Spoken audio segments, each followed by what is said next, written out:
नमस्ते बच्चों, आज की कक्षा में आपका हार्दिक स्वागत है।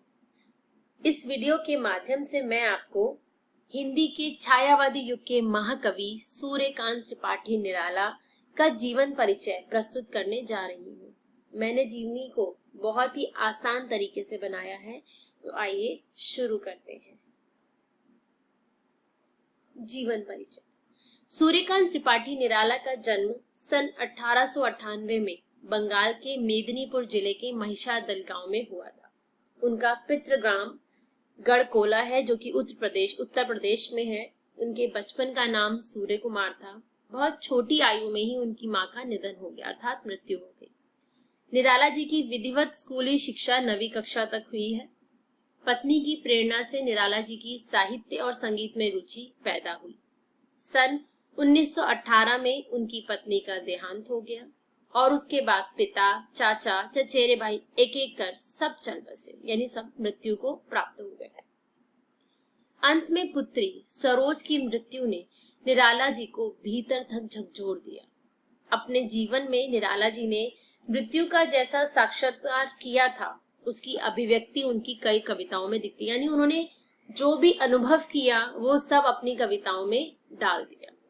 सन 1916 में उन्होंने प्रसिद्ध कविता जूही की कली लिखी, जिससे बाद में उनको बहुत प्रसिद्धि भी मिली और वे मुक्त छंद के प्रवर्तक भी माने गए हैं। मुक्त छंद होते हैं यानी जिसमें किसी भी छंद का प्रयोग नहीं, अर्थात कोई भी मात्राएं या चरणों के अंतर्गत कविताओं को नहीं निकला। निराला जी सन 1922 में रामकृष्ण मिश्र द्वारा प्रकाशित पत्रिका समन्वय के संपादन से भी जुड़े। सन 1923 से 24वें में बतवाला के संपादक मंडल में शामिल भी हुए। वे जीवन भर पारिवारिक और आर्थिक कष्टों से जूझते रहे। अपने स्वाभिमानी स्वभाव के कारण निराला जी कहीं टिककर काम नहीं कर पाए। अंत में इलाहाबाद आकर रहे और वहीं सन 1961 में उनका देहांत यानी मृत्यु हो गई। आइए बच्चों, अब उनकी रचनाओं या कृतियों पर नजर डालते हैं। रचनाएं। निराला जी बहुमुखी प्रतिभा के धनी साहित्यकार थे। उनकी प्रमुख कृतियां हैं काव्य में परिमल, गीतिका, अनामिका, तुलसीदास, कुकुरमुत्ता, अणिमा, नए पत्ते, बेला, अर्चना, आराधना, गीत गुंज आदि। उपन्यास है अलका, अप्सरा, प्रभावती, निरुपमा। कहानी संग्रह सुकुल की बीवी, लिली, सखी। रेखा चित्र कुल्ली भाट, बिलेसुर, बकरिया। आलोचना और निबंध रहे हैं प्रबंध पदम और दूसरा है प्रबंध प्रतिभा। जीवन साहित्य प्रहलाद, ध्रुव, राणा प्रताप, शकुंतला, भीष्म आदि।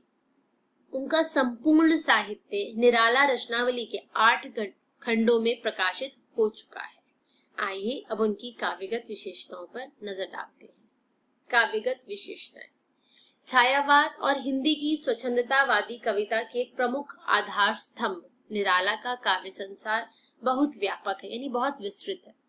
उनमें भारतीय इतिहास, दर्शन और परंपरा का व्यापक बोध है और समकालीन जीवन के यथार्थ के विभिन्न पक्षों का चित्रण। समकालीन जीवन यानी जो समय एक ही समय के साथ चल रहे हैं, और यथार्थ यानी सच, जो भी वास्तविकता थी उसके विभिन्न पक्षों का चित्रण यानी उन्होंने किया है।